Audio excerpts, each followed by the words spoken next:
Good afternoon. I am Tony Dattino. And waiting, I am here, Tony Dattino, and doing my life with Tony. I am the founder of the USA Memory Championship, the president of Dattino Consulting Group.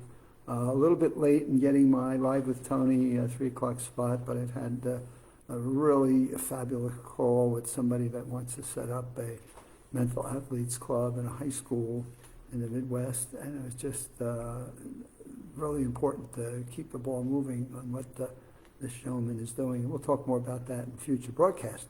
But for today, I wanted to, God, I wish I were wrong. I absolutely wish that I was not right about this. But in my grassroots leader book, I wrote about what we call brain principles. And one of the brain principles is our brain craves completeness when given blanks.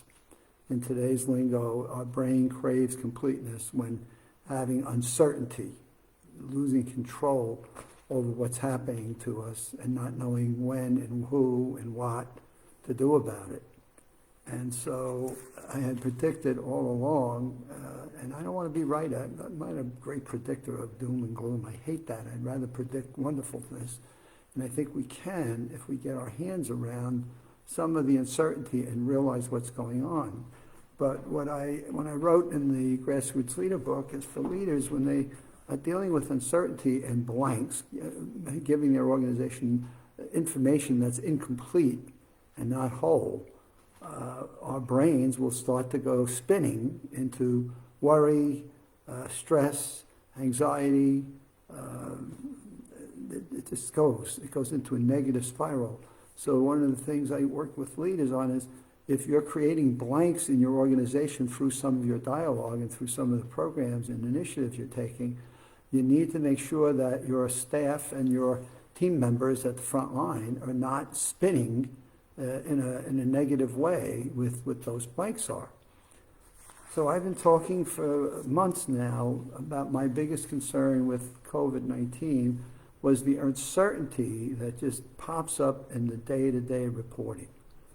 And we see it every day as the CDC now changing the mask and drops and when is there going to be a vaccine and God, when can I go back to being normal? When can I have my job? Am I going to lose my job? I'm on a temporary. I mean, the number of blanks. And then we go talk to high school kids and they lost their graduation. Am I going to school? Am I going to go to online school? Am I going to personal school? We're losing that social interaction. So through the research I've done over years, you can credibly predict some of the downspouts that would take place as a result of this. And here we go, right? Oh, wow, the CDC.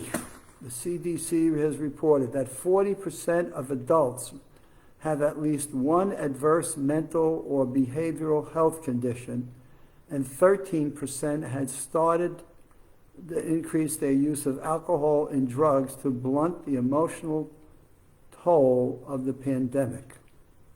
40%, as reported by the Orlando Sentinel. The Orlando Sentinel is my hometown paper. It was the Sunday edition. Here's Sunday, September 20th. A really, I think a really well-written and thought article by somebody, Kay Santich, S-A-N-T-I-C-H, Kay, and reported young adults, while likely to become seriously, less likely to become ill. So less likely to be worried about the virus, but they're suffering more from the disruption of the pandemic. It's taken away their freedoms. It's taken away their school, it's taken away their graduation, it's taken away their friends, it's taken away their vacation plans. It's taken so much away without having the answers for it, without having something concrete and definitive by it. So she talks about in the article here, the young adults are suffering more from the disruption than they are from the actual pandemic. This one scares me. I can see it because what do I talk about? We move from this worry to stress to anxiety to panic to depression. Well, where does that leave you? Not in a good place. We've seen, here comes from a support space group in Central Florida. So now we get to Central Florida data, and we see a spike in suicidal ideation, meaning there are more people thinking about suicide. Has been a tough time, but for the people with mental health conditions, it's compounded. There's social isolation, and there are increased thoughts of killing themselves or using drugs and finding coping mechanisms that mostly are negative. Now, what are we talking about here? We're talking about 1 in 10 adults. 1 in 10 adults are seriously considering killing themselves. It's top 30% for caregivers. 30% if you're caring for somebody else. 25% for 18 to 24-year-olds, a quarter of them. And 22% for the essential workers, the nurses, the docs that are working in hospitals. I think of those numbers. Think of those numbers. It means somebody in your social circle of 4 may be in that boat. So let's not do doom and gloom here. What can you do about it? In our Maximum Memory Mastery online course, we put something in that in what we call bonus material. And as I talk to people today that have purchased that course and coach them, I tell them, you've got to go back and look in the bonus material. This is things that we put in as add-ons to the course to make it more enticing to our overall brain health. And there's a piece in there that I did that we inserted on brain-to-brain communication.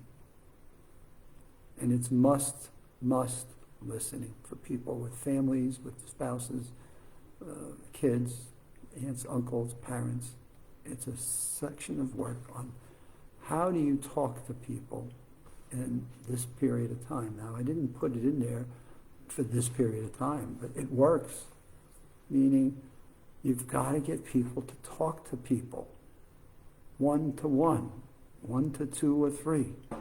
Family conversations should be built around what thoughts do you have as we're going through COVID-19? What's going on up in here?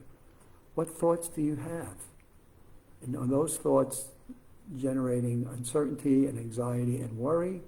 Are those thoughts generating a level of help and hopeless? Or are they generating help with hope? And people need to be having those conversations with their loved ones, with their family members, with their friends. People have got to learn in this environment. We are all in this together, and we have to talk to one another. So here's a whole module in the bonus section of the online course, Maximum Memory Mastery, that gives, it's worth the whole course in itself. Just go right to bonus and listen to brain-to-brain communication and find out how do you let people vent, how do they let some of that suicidal thinking, how do they let that, I'm going to go have more drugs and alcohol, how do they let that go in a constructive way so you learn what people are thinking. And what else do you need to know? Well, how are they feeling? The combination of their thinking and their feeling tells you where they're at. Do I feel emotionally drained and depressed and worried and stressed and anxious? I don't see an end in sight. There's no hope.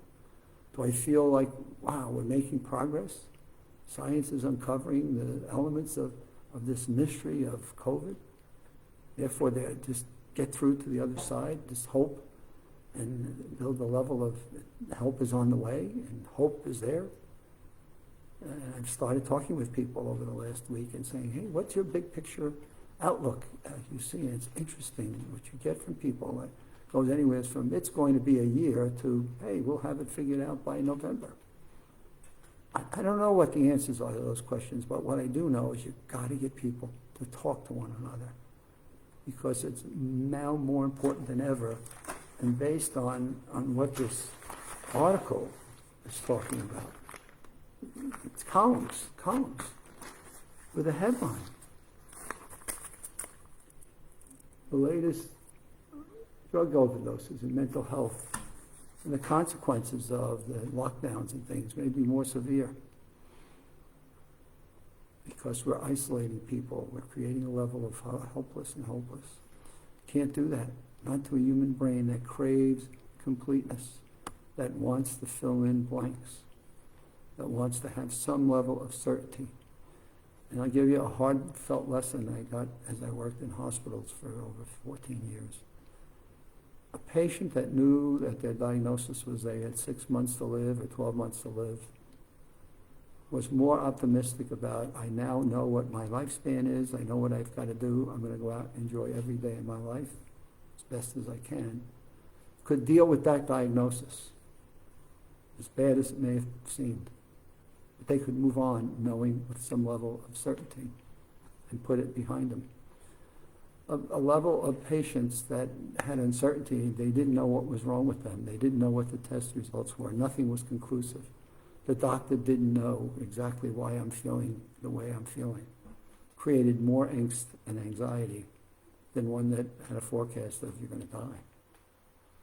That to me showed that what we wrote about, and I say we, it was Tony Buzan, myself, and Richard Israel, what we wrote about in our grassroots leader book in terms of our brain craves completeness and has one bear of a time dealing with uncertainty or blanks.